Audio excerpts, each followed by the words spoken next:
वानसे के दुर्गाकुंड चोरी कांड में बड़ी सफलता हाथ लगे। लंका और भेलूपुर थानों की संयुक्त टीम ने मुठभेड़ के दौरान 2 वांछित चोरों को गिरफ्तार कर लिया।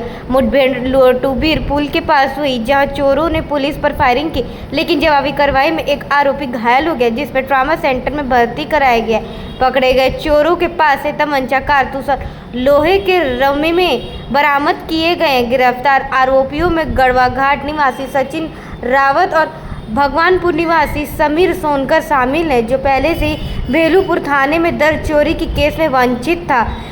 पुलिस पहले से ही मामले में 5 और चोरों को गिरफ्तार करीब 14 लाख रुपए का चोरी का सामान और नकदी बरामद कर चुकी है। पुलिस ने बताया कि यह कार्रवाई ऑपरेशन चक्रव्यूह के तहत की गई और आगे की जांच जारी है। कल दिनांक थाना बेलूपुर को एक गोपनीय सूचना मिली थी, जिसमें कुछ लोग ये चोरी करने के लिए योजना बना रहे थे। उस सूचना पे तत्काल थाना बेलूपुर और थाना लंका एक संयुक्त टीम बन के वहाँ उन लोगों को पकड़ने के लिए गए थे, और उस दौरान उस एक बदमाश द्वारा पुलिस के ऊपर फायर किया गया था। आत्मरक्षा हेतु पुलिस ने जवाबी फायरिंग किया, जिसमें एक व्यक्ति को पैर में गोली लगी है। उनको मेडिकल फैसिलिटी के लिए उस समय हॉस्पिटल भेजा गया था। तो ये फिर पूछताछ में ये ज्ञात हुआ कि ये जो तितली गैंग है, जो बंद घर में जो नकब्जा नहीं करते थे, उस गैंग का 2 मेन सरगना है, और इनके विरुद्ध कुल इसमें 2 व्यक्ति गिरफ्तार हुए, जिसका नाम है सचिन रावत और समीर सोनकर। सचिन रावत के विरुद्ध कुल 16 मुकदमा पहले भी पंजीकृत हैं, और समीर सोनकर के विरुद्ध 9 मुकदमा पहले से पंजीकृत हैं। और उल्लेखनीय तथ्य ये है कि इस तितली गैंग का 6 अभियुक्त को पहले भी पूर्व में भी गिरफ्तार करके जेल भेज चुके, और उसमें पूरा 100% का बरामदगी भी हुई थी।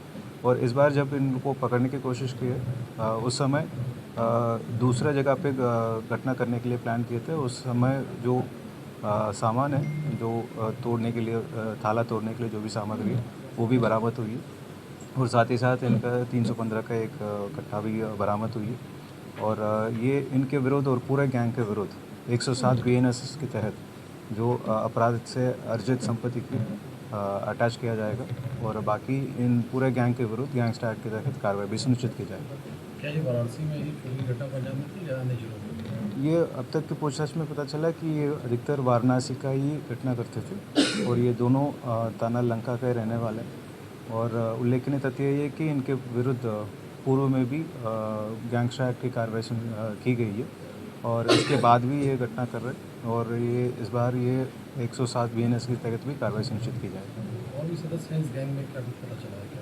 ये जैसे पहले बताया कि इससे पूर्व में भी इस गैंग का टोटल 6 अभियुक्त को गिरफ्तार करके जेल भेजा जाएगा। इस पूरा गैंग का मेन सरगना ये 2 थे, सचिन रावत और समीर सोनकर। उनको भी आज गिरफ्तार करके जेल भेजा जा रहा है। तितली गैंग का ये मुख्य कार्य चोरी करना ही है या कुछ और? इनका पूरा चोरी करने के, जल्दी पैसा कमाने के चक्कर में ये लोग चोरी करते थे। अधिकतर इसमें ये नौजवान लड़के रहते थे, और जिसको जल्दी से जल्दी ज़्यादा पैसा कमाने की इंटेंशन रहती है। और बाकी इसके अतिरिक्त भी और कोई मेंबर्स हैं क्या, उसका भी जानकारी कर रहे हैं।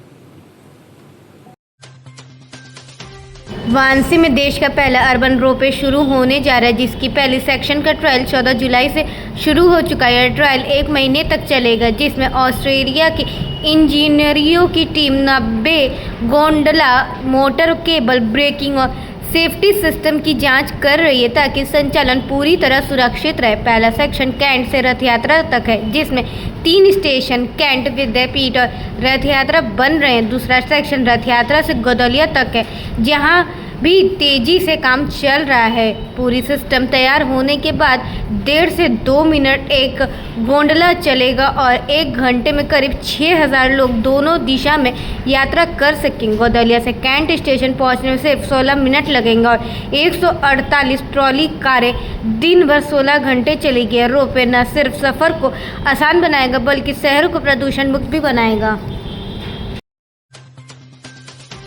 मऊ के घोसी नगर पंचायत वार्ड 7 में बड़ी लापरवाही सामने आई। 18 साल की रीतू रसोई में काम करते समय करंट की चपेट में आकर बुरी तरह झुलस गई। उसे बचाने गई मां भी करंट लगने से घायल हो गई। दरअसल 1 महीने पहले नगर पंचायत ने उनके घर के सामने समरसेबल लगाया था, जिसकी स्विच रसोई की खिड़की पर जबरन फिट कर दिया गया। परिवार ने इसका विरोध किया था, लेकिन लाइनमैन नहीं माना। हादसे के बाद दोनों को अस्पताल में भर्ती कराया गया। स्थानीय लोगों ने नाराजगी और नगर पंचायत कार्रवाई की मांग कर रहे हैं। अधिकारी फोन नहीं उठा रहे, जिससे गुस्सा और बढ़ गया है।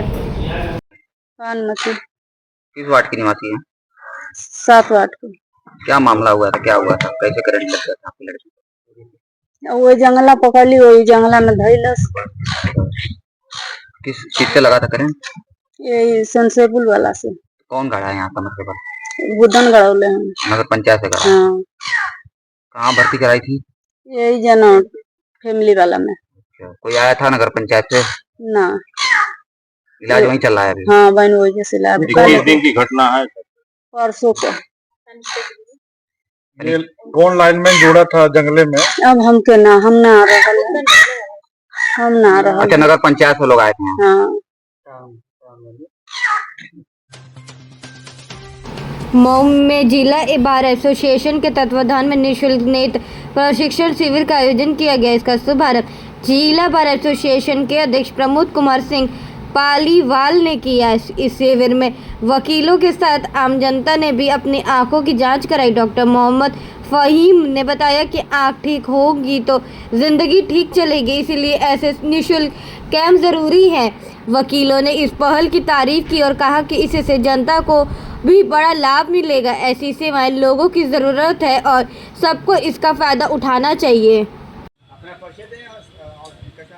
Pramod Kumar Singh Paliwal, advocate, district bar association अध्यक्ष।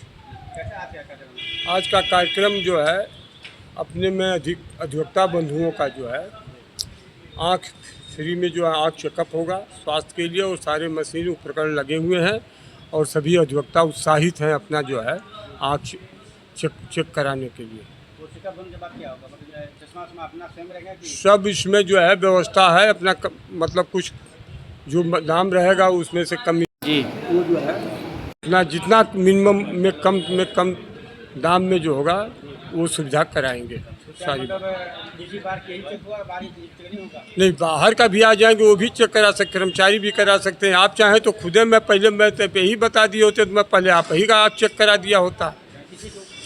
हाँ, यहाँ पर ये जो लगा हुआ है डॉक्टर फहीम साहब के तरफ से, इसमें जो भी आ जाएंगे इस हाल के अंदर उनका जो है मुझसे वो वादा किए हैं कि जो भी आएगा मैं उनका फ्री में चेकअप आँख का करूँगा, और चश्मा भी अपना वो फ्रेम ले के रखे हैं, यदि ज़रूरत पड़ेगा तो आपको वो देंगे। ठीक जी, क्या कहेंगे मैसेज लोगों को? मैसेज यही दूंगा कि हमारे अधिवक्ता बंधु है जो यहाँ में आप अपना चेकअप कराएं कि ताकि आँख ही जो है बहुत बड़ी आँख जो है शरीर जी, जब आँख दिखा देगा तो सब कुछ दिखाई पड़ेगा। जब हम दुनिया ही नहीं देख पाएंगे तो फिर क्या मतलब है।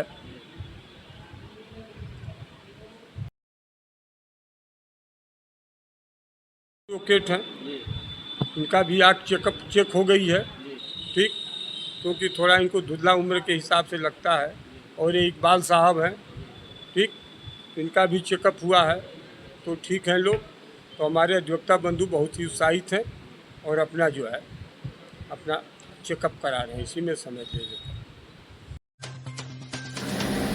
पूर्वांचल की बेटी कोमल राजभर ने चीन में आयोजित Asian youth women handball championship में भारत का प्रतिनिधित्व कर क्षेत्र का नाम रोशन किया। गोलकीपर के रूप में शानदार प्रदर्शन के बाद आज वाराणसी लौटने पर कोमल का लाल बहादुर शास्त्री अंतर्राष्ट्रीय एयरपोर्ट पर जोरदार स्वागत हुआ।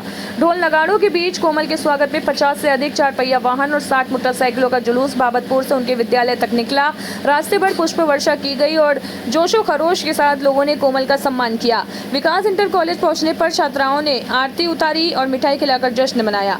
कॉलेज प्राचार्य और स्थानीय प्रतिनिधियों ने कोमल को पूर्वांचल की शान बताते हुए बधाई दी। कोमल की ये उपलब्धि क्षेत्र के बेटियों के लिए प्रेरणा स्रोत बनी। मेरा नाम कोमल राजभर है। ये बताइए कि आप कहाँ गई थी, किस प्रतियोगिता में भाग लिया और क्या हुआ उसमें? मैं यूथ इंडिया खेलने गई थी चाइना और वहाँ पे अच्छा प्रदर्शन हुआ। किस प्रतियोगिता भाग ली थी? हैंडबॉल। हैंडबॉल में कई देश उसमें भाग लिए थे? 8। वहाँ क्या हुआ? अच्छा हुआ। किस तरह की कंपटीशन रही आपके? अच्छी कंपटीशन रही। कितना कठिन रहा और इसका श्रेय किसको देना चाहेंगे आज आप अच्छा करके आई वहाँ? मैं इसका श्रेय बड़े सर के सिंह को देना चाहती हूँ। तो आपके कोच कौन रहे, किसका श्रेय है इसमें? अंधेश्वर पांडे और संपू सर और विनय सर।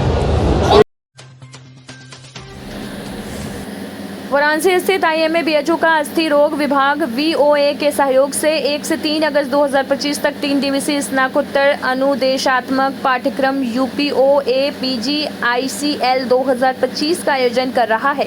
ये प्रशिक्षण कार्यक्रम आर्थोपेडिक्स के क्षेत्र में स्नातकोत्तर छात्रों और प्रशिक्षुओं के लिए विशेष रूप से डिजाइन किया गया है। कार्यक्रम की जानकारी साझा करने के लिए 30 जुलाई को दोपहर 1 बजे BHU के जनसंपर्क कार्यालय में प्रेस कॉन्फ्रेंस आयोजित की गई।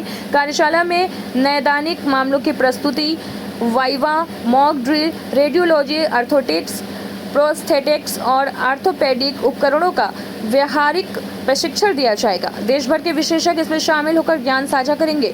उत्तर प्रदेश मेडिकल काउंसिल ने इस कोर्स को 6 क्रेडिट घंटे की मान्यता दी है। कार्यक्रम के आयोजन अध्यक्ष प्रोफेसर अमित रस्तोगी और सचिव डॉक्टर संजय यादव हैं। इसका उद्देश्य काशी हिंदू विश्वविद्यालय और हमारा चिकित्सा विज्ञान संस्थान में जो हमारे विभाग में जो कार्य हो रहे हैं, जो आयोजन हो रहा है, उसका जनता को उसके बारे में पता लगे थोड़ा सा। इससे क्या होता है कि जो बच्चे हमारे पढ़ाई लिखाई करते हैं और इस कार्यक्रम में के आयोजन में वो बिल्कुल हमारे बराबर के हिस्सेदार हैं, बराबर का सपोर्ट कर रहे हैं, उनका मनोबल बढ़ता है।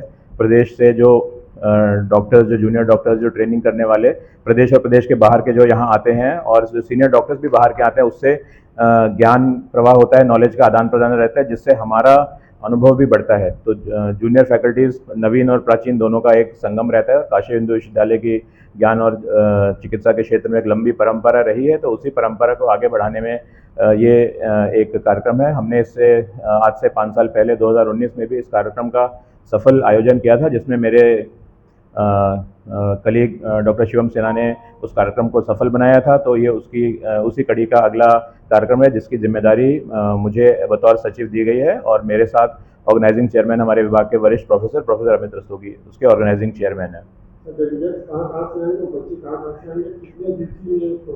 हाँ, हमारे क्योंकि प्रोग्राम काशी हिंदू विश्वविद्यालय में हो रहा है, तो हमारे विभाग के समस्त डेलीगेट रहेंगे, जिनकी संख्या करीब 40 के करीब है। इसके अलावा बनारस के अन्य चिकित्सा संस्थानों के प्रशिक्षु डॉक्टर रहेंगे। प्रदेश के विभिन्न मेडिकल कॉलेजेस के, जैसे कि Motilal Nehru medical college Prayagraj, king George medical college Lucknow, RML Lucknow से हमारे पास डेलीगेट रजिस्टर्ड हैं। गोरखपुर BRD मेडिकल कॉलेज से हमारे पास AIIMS Deoghar, North East Institute Shillong, Sikkim Gangtok, AIIMS Guwahati, AIIMS Patna, इन सब जगह से हमारे पास डेलीगेट्स आ रहे हैं। और यूपी मेडिकल इंस्टीट्यूट FI से, इसके अलावा कुछ लोग हमारे मेरठ या गाजियाबाद से भी आने का प्रस्ताव है। कार्यक्रम शुक्रवार को शुरू हो रहा है और संडे रविवार शाम को इसका समापन का प्रस्ताव है। तो दूसरे दिन शनिवार के दिन दोपहर को 12:30 बजे कार्यक्रम का उद्घाटन रखा गया है, जिसमें बतौर मुख्य अतिथि, क्योंकि हमारी काशी हिंदू विश्वविद्यालय की एग्जीक्यूटिव काउंसिल बनी है, हमारे IMS के सीनियर प्रोफेसर UP शाही जो एग्जीक्यूटिव काउंसिल के मेंबर हैं, उन्होंने अपनी अनुमति मुख्य अतिथि के रूप में आने की और हमें आशीर्वाद देने का वो किया है। इसके अलावा जो गेस्ट ऑफ ऑनर होंगे, हमारे चिकित्सा विज्ञान संस्थान के डायरेक्टर साहब प्रोफेसर SN संखवार साहब ने अपने समय में से हमें समय निकालने का वचन दिया है। बलिया के रसड़ा में नागपंचमी पर श्रीनाथ बाबा मंदिर में पूजा और तरार की प्रतियोगिता का आयोजन हुआ। ग्राम सभा नागपुर स्थित मंदिर में भारी संख्या में श्रद्धालु पहुंचे और पूजा अर्चना की। हर साल की तरह इस बार भी मंदिर परिसर में तरार की प्रतियोगिता कराई गई, जिसमें विजेता तरारकों को पुरस्कार देकर सम्मानित किया गया। इसके अलावा करीब 7 से 8 कुंटल प्रसाद भी श्रद्धालुओं में वितरित किया गया। इस आयोजन ने श्रद्धा और खेल दोनों का सुंदर मेल दिखाया। आपका परिचय जानना चाहेंगे? हाँ, मुझे विजेंद्र प्रताप सिंह कहते हैं और अब काफी दिनों से लगे थे पूजा पाठ को लेकर। हमको 15 दिन पहले सूचना भी मिल गई थी। तो इस पूजा की तैयारी कैसी रही? मैं बहुत पहले से लगा हूँ। पहले ही मैंने रायबरेली में भी बजरंगबली का मंदिर गंगा किनारे बनवाया है, बहुत सम। और शिव जी का भी मंदिर यहाँ जो है अभी बना है 3 महीना पहले, और 6 महीना में पूरा मंदिर सामने शिव जी का दिखाई दे रहा है। ये मंदिर बना है और जिसमें प्राण प्रतिष्ठा हुई, भागवत हुआ और भंडारा हुआ, जिसमें 6-7 हज़ार लोगों ने खाया, पूरे गांव से चारों तरफ लोगों ने। और ये हमारा पूजा नाथ जी का मठ का, ये तो हर साल ये पूजा हर होती है। साल ये होता है। 7-8 कुंटल का प्रसाद बनता है यहाँ पर, और जितने भी आते हैं, जितने लोग भी आएंगे इस मेले में, सबको प्रसाद मिलता है, कोई ऐसे ना मिले। और अद्वितीय है, कभी कम नहीं हुआ है आज तक ये प्रसाद जो है नाथ जी का। 1000 में, 2000 में, 4000 में, 6000, 10,000 में चला, कभी कम नहीं होता ये प्रसाद। और सबको साथ साथ सबको दिया जाता है। और यहाँ मठ की जो भी मठ के पास, हमारे मठ के पास कोई भी संपत्ति नहीं है, कोई भी चल अचल कोई संपत्ति नहीं है। टोटल जो है लोगों की श्रद्धा पर ये मंदिर है, लोगों के श्रद्धा पर और विश्वास पर, अनुराग पर, प्रेम पर ये पूरा मंदिर जो है जो भी यहाँ का देख रेख होता है, लोगों की श्रद्धा से ही चलता है। और हम लोगों ने यहाँ चलाने के लिए बल्कि जिज्ञासु लोग जो लोग यहाँ पर हैं, कुछ लोग रिटायर लोग हैं और सर्विस वाले बच्चे हैं, 100 रुपया 200 रुपया भेज देते हैं हर महीने में, जिससे काफ़ी पैसा देते हैं बच्चे। गांव में जो भी इच्छुक है, रिटायर लोग हैं, देते हैं।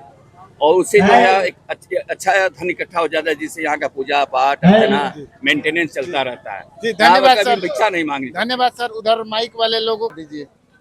ये पूजा नाथ बाबा के मंदिर में जो परंपरागत ढंग से होती रही है, नाथ बाबा को दूध, दही, घी, शहद इत्यादि से स्नान करा करके उनको नया वस्त्र आज दिया जाता है और उनकी 850 से पूजा होती है। वैदिक पद्धति के अनुसार उनका जो रोट चढ़ता है वो उनके गर्भगृह में ही रखा जाता है और उनको चढ़ाया जाता है। ये नाथ बाबा का एक और खासियत है हमारे गांव का कि सोने का मुकुट और सोने का चवर उनको केवल सिर्फ साल भर में एक बार नाग पंचमी के दिन ही उनको पहनाया जाता है और उसी दिन नाथ बाबा के एक दिव्य रूप देखने को मिलता है और उसका दर्शन आज हम सभी लोग कर भी रहे हैं। ये परंपरा बहुत ही प्राचीन है, कब से कोई पता नहीं, लेकिन निभाई जा रही है। और इसके साथ साथ यहाँ से रोड रोशन शाह को भी जाता है, गांव मुतिरा गांव, डेहरी गांव को भी जाता है यहाँ का प्रसाद। ये परंपरा पुरानी है। डेहरी गांव से भी लोग अपना चंदा खुद वसूल कर दे देते हैं, डेहरी से भी वसूल कर देते हैं, गांव से भी खुद वसूल कर दे देते हैं, उसका प्रसाद बनाया जाता है। ये एक ऐसा चेन बना हुआ है कि कोई नई परंपरा नहीं है और ऑटोमेटिक सिस्टम से सुबह से शाम तक पूजा, राग, भोग, आरती, हवन और उसके साथ प्रसाद वितरण, मेला, गायन और खेल कूद प्रतियोगिता सब चलते रहते हैं और ये आज की खासियत है नागपंचमी के दिन। जी, धन्यवाद। मिर्जापुर के अहरोड़ा थाना क्षेत्र स्थित कंचनपुर धुरिया गांव में बुधवार सुबह एक ट्रैक्टर अनियंत्रित होकर खेत में पलट गया। हादसे में चालक समेत 2 लोगों की मौके पर ही मौत हो गई। जानकारी के अनुसार ट्रैक्टर पहाड़ से काम करके लौट रहा था कि कंचनपुर के पास अचानक असंतुलित होकर पलट गया। मृतकों की पहचान राम लखन 45 और राम किशन 23 दोनों निवासी भलोई थाना नेवारपुर दुद्धि के रूप में हुई है। सूचना मिलते ही पुलिस मौके पर पहुंची और ग्रामीणों की मदद से दोनों शवों को बाहर निकाला गया। एम्बुलेंस से सामुदायिक स्वास्थ्य केंद्र ले जाने पर डॉक्टरों ने उन्हें मृत घोषित कर दिया। पुलिस ने शव को कब्जे में लेकर परिजनों को सूचना दे दी है और आगे की कार्रवाई की जा रही है। आजमगढ़ के मेहनगर ब्लॉक के रायपुर पट्टी गांव की प्रधान सुषमा यादव और उनके प्रतिनिधि ससुर ठिल्टू यादव पर गंभीर आरोप लगाए हैं। ग्रामीणों का कहना है कि प्रधान और सचिव की मिली भगत से मनरेगा कार्यों में भारी घोटाला किया गया। पोखरी की खुदाई जेसीबी से कराई गई, जबकि कागजों पर मजदूर की फर्जी हाजिरी लगाकर सरकारी धन निकाला जा रहा है। सोशल मीडिया पर इसका वीडियो भी तेजी से वायरल हो रहा है, जिसमें पोखरी में पानी भरा है और एक फव्वारा भी मिट्टी नहीं निकाली गई है। ग्रामीणों ने मुख्यमंत्री पोर्टल और मंडलायुक्त को भी शिकायत भेज दी है। अब देखना होगा कि आजमगढ़ के जिलाधिकारी इस मामले में सख्त कार्रवाई करते या इसे सिर्फ जांच तक सीमित रख कर ठंडे बस्ते में डाल देते हैं। और कहाँ के रहने वाले हैं? नाम दिवाकर, पिता का नाम रामवृक्ष राम, ग्राम बैनाथपुर, पोस्ट खजूरा फुलाई, जिला आजमगढ़ का। क्या मामला था कि जो आप डीएम साहब के यहाँ हैं? प्रधान जो है कि ज़बरदस्ती दबंगई से हमारे ज़मीन में रोड नहीं है, ज़बरदस्ती निकाल रहा है प्रधान। कौन प्रधान? क्या नाम है उनका? टिट्टू यादव, रमोतार यादव। वो ज़बरदस्ती आपके ज़मीन में रास्ता निकलवा रहे हैं? हाँ, रास्ता नहीं है कागज में। और क्या मामला है? और काम जो भी कराए हैं सब टोटल गलत हुआ है, सही नहीं हुआ है। कौन सा काम कराए? पोखरी का खनन और जो है खड़ंजा का काम, नाली का काम, कोई काम सही नहीं हुआ है, सब टोटल गलत हुआ है। आपके एप्लीकेशन में एक लिखा गया है कि तलिया की पोखरी पे जो मनरेगा से कार्य हो रहा है 27 तारीख को, वहाँ पे एक भी मजदूर नहीं है। पानी भरा हुआ है, कोई काम नहीं हुआ। पानी भरा हुआ है, कोई काम नहीं हुआ। और एक काली माता के मंदिर के यहाँ भी पोखरी मनरेगा से खुदाई होना था, उसमें जेसीबी से खुदाया गया। हाँ, उसमें जेसीबी लगी थी। हाँ, खुदाई पानी उसमें भी खुदाई नहीं हुई, पानी भरा हुआ है।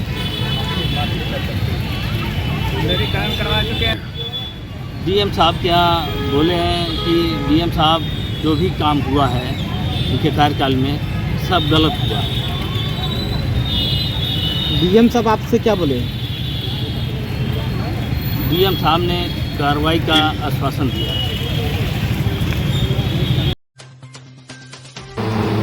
राजा तालाब के रानी बाजार में कावड़ियों से हुई मारपीट के बाद अब माहौल शांत है। तीसरे दिन यानी बुधवार को सभी दुकानें खुली और चहल पहल भी दिखी। लोगों की आवाजाही समान हो गई है। सुरक्षा को देखते हुए पुलिस और पीएसी की टीम तैनात रही। एसीपी अजय कुमार श्रीवास्तव ने पूरे बाजार में पैदल मार्च किया ताकि हालत पर नजर रखी जा सके। फिलहाल सब कुछ शांत और कंट्रोल में है।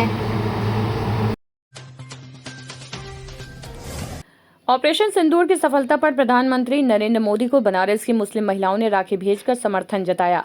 मुस्लिम महिला फाउंडेशन और विशाल भारत संस्थान के बैनर तले आयोजित कार्यक्रम में महिलाओं ने ढोलक की थाप पर गीत गाते हुए मोदी के लिए राखियां तैयार की।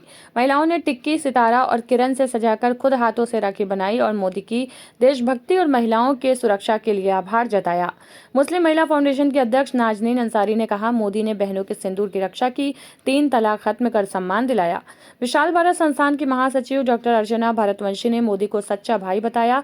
वहीं डॉक्टर नजमा परवीन ने ऑपरेशन सिंदूर को भारत का गौरवशाली क्षण बताया। मौके पर मुस्लिम और हिंदू महिलाओं ने एक साथ राखियां बांधी और गीतों के जरिए मोदी को समर्पण बताया। हमारा मोदी भैया राखी बांधब तोरे कलैया पे। कार्यक्रम में दर्जनों महिलाओं की भागीदारी रही, जिन्होंने मोदी के खिलाफ विपक्षी हमलों को करार जवाब दिया। अस्सलाम वालेकुम, मेरा नाम खुर्शीदा बानो है। हम मोदी जी को भेज रहे हैं और हर साल भेजते आए हैं और इस साल भी और ही ख़ास तरीके से बनाया जा रहा है और हम उन्हीं को भेजेंगे, क्योंकि उन्होंने जिस तरह से भाई का एक फ़र्ज़ अदा किया जाता है, बड़े भाई का फ़र्ज़ उन्होंने अदा किया। पहले तो उन्होंने हमें ट्रिपल तलाक से आज़ादी दिलाई और दूसरी फिर उन्होंने जो पहलगामा में ये हुआ है मिशन सिंदूर को, उसमें उन्होंने बहुत ही अच्छे तरीके से कामयाबी लिया और हमें बहुत ही मान और सम्मान उन्होंने दिलाया। इसलिए उनका हमारा ये फ़र्ज़ है कि हम उनको हर साल ऐसे ही राखी भेजते आएंगे और उनकी सलामती के लिए दुआ करेंगे। अस्सलाम। हिंदू समाज की सुरक्षा, धार्मिक स्वतंत्रता और सांस्कृतिक मूल्यों पर हो रहे हमलों के विरोध में प्रधानमंत्री नरेंद्र मोदी को संबोधित ज्ञापन सौंपा गया। ज्ञापन में मांग की गई कि देश में बढ़ती जनसंख्या, बांग्लादेशी और रोहिंग्या घुसपैठियों की वजह से हिंदुओं की सुरक्षा खतरे में है। बंगाल के मुर्शिदाबाद, पहलगाम और अन्य इलाकों में हिंदुओं का निशाना बनाकर हमले किए जा रहे हैं। ज्ञापन में बांग्लादेशी व रोहिंग्या घुसपैठियों को देश के बाहर निकलने और धर्मांतरण कराने वाले छांगुर जैसे गिरोहों पर सख्त ऑपरेशन चलाने की मांग की गई है।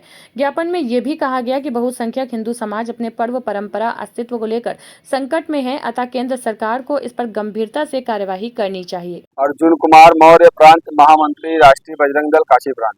आज किस तरह का ज्ञापन आपने दिया और क्या? आज हम लोगों ने देश के अंदर 3 करोड़ से ज्यादा बांग्लादेशी घुसपैठी और रोहिंग्याओं को बाहर तत्काल प्रभाव से बाहर निकालने के लिए भारत सरकार प्रधानमंत्री के नाम संबोधित ज्ञापन महामहिम जिलाधिकारी महोदय के नाम से दिया है जिला मुख्यालय को। तो आपकी मांगे क्या है? हमारी मांगे हैं 3 करोड़ से ज्यादा जो बांग्लादेशी और रोहिंग्या इस देश के अंदर पल रहे हैं, शरणार्थी हैं, उन्हें तत्काल प्रभाव से भारत सरकार इस देश से बाहर करे और ऐसे इनके जो शरणदाता है उनके खिलाफ भी अविलंब कार्रवाई हो और ताकि दोबारा ऐसी घटना ना घट सके, क्योंकि ये बांग्लादेशी रोहिंग्या जो देश के अंदर पनप रहे हैं, कहीं न कहीं इनकी भूमिका देश के सांप्रदायिक तनाव को बिगाड़ने में महत्वपूर्ण भूमिका ये निभा रहे हैं। अगर आपकी मांगे पूरी नहीं होगी तो अखिल भारतीय स्तर पे योजनाएं तैयार हैं। मांगे अगर ज्ञापन से पूरी नहीं होंगी तो इसके लिए प्रदर्शन होगा, प्रदर्शन से नहीं होगा तो फिर और भी जो केंद्रीय स्तर पे जो भी तैयार किया जाएगा योजना, उस पर हम लोग तो काम आपने ज्ञापन आज किसको सौंपा? एसीएम तृतीय को क्या होता है? वो अपना ज्ञापन यहाँ से प्रधानमंत्री के नाम जो है वो संबोधित ज्ञापन फैक्स कर दिया जाएगा यहाँ से। चौक थाना क्षेत्र बड़ी पियरी मोहल्ले में मकान संख्या 65/18C में रहने वाले ठेकेदार सुनील कुमार सिंह के घर बीती रात चोरी की वारदात हुई। सीसीटीवी फुटेज में एक युवक को पीछे के रास्ते से घर की छत पर चढ़ते हुए देखा गया। चोर ने घर में सो रहे लोगों से बचते हुए अलमारी से लाखों रुपए के सोने चांदी के जेवर और करीब 12,000 नगद चुरा लिए। सुबह जब परिवार की नींद खुली तो घटना का पता चला और तुरंत पुलिस को सूचना दी गई। घटना के समय घर में कुछ मेहमान भी रुके थे जिनके पैसे और सामान भी चोरी हो गए। सुनील सिंह की पत्नी कांति देवी ने बताया कि चोर ने बेटी की स्कूटी के सहारे दीवार फांदकर अंदर प्रवेश किया। मौके पर पहुंची पुलिस ने जांच कर आश्वासन दिया, लेकिन अब तक चोर का कोई सुराग नहीं लग पाया है। पीड़ित परिवार ने जल्द कार्रवाई की मांग की है। मेरा नाम कांति सिंह है, बड़ी पेरी पे रहते हैं। कांति, क्या ये हुआ है घटना आपके यहाँ? अब घटना का तो नहीं, लेकिन 5:45 बजे जब मेरे हस्बैंड उठे, दूसरे कमरे में सोए थे, तो जब उठ के आए तो ये मेन दरवाजा मेरा खुला हुआ था थोड़ा सा, तो इन्होंने आवाज दी कि दरवाजा क्या खुला था क्या? हम कह नहीं, हम कुंडी बंद करके सोए थे। तो बोले दरवाजा खुला है। फिर वो दूसरे कमरे की तरफ झांके तो वहां पे अलमारी की दरवाजा भी खुला था, तो ये बोले अलमारी भी खुली है। फिर जब हम उठ के और ये दोनों लोग अलमारी के पास गए तो देखे लॉकर भी खुला हुआ था पूरा, और पूरा लॉकर खाली था। क्या क्या था उसमें? उसमें तो सामान तो बहुत था, मतलब हार था, मंगटीका था, वो अरे नथिया थी, 2 जेंट्स अंगूठी थी, 2 कान के रिंग थे, एक टॉप्स था कान का, कंगन थे 2, मतलब लाखों रुपए का सामान और 2 जोड़ी बड़े पायल थे, 3 जोड़ी छोटे पायल थे। नकदी वगैरह भी गया? हाँ, नकदी भी थी, 5,500 के करीब नकदी थी उसमें। तो मौके पर पुलिस को आपने सूचना दिया? हाँ, फिर 6:30 साढ़े 6 के बीच में फिर पुलिस को सूचना दी गई है। वो लोग भी आए थे, वो लोग भी तहकीकात कर रहे हैं, देख रहे हैं, बार-बार आ भी रहे हैं। और उसके बाद वो मतलब जो ले गया सामान, और फिर दूसरे कमरे से एक भांजी आई हुई है, उसका पर्स रखा था, उसका पर्स उठाया और एक बच्ची का पर्स टेडी बियर का था, वो ले गया। फिर ऊपर ले जाके वो सारा सामान खाली किया है और सामान ले लिया, डिब्बा डिब्बी पर्स सब छोड़ के चला गया है। पुलिस के आने पर कोई सुराग मिला आपको? नहीं, अभी तो वो देख ही रहे हैं, सब आ रहे हैं, बार-बार देख रहे हैं वो प्रकार लोग। के वीडियो वगैरह सामने आया है? नहीं, एक आया है सीसीटीवी कैमरे में, एक लड़का आया है और वो स्कूटी एक रखी है मेरे बाउंड्री के पास, उसपे हाथ रख के उसपे चढ़ा है, चप्पल नीचे उतारा है, और उसपे उससे चढ़ के फिर हमारे अंदर आया है आंगन में, और गया किधर से ये अभी तक नहीं समझ मतलब नहीं पता चल पाया है। बस इतनी मतलब इतना है हमारे पास से।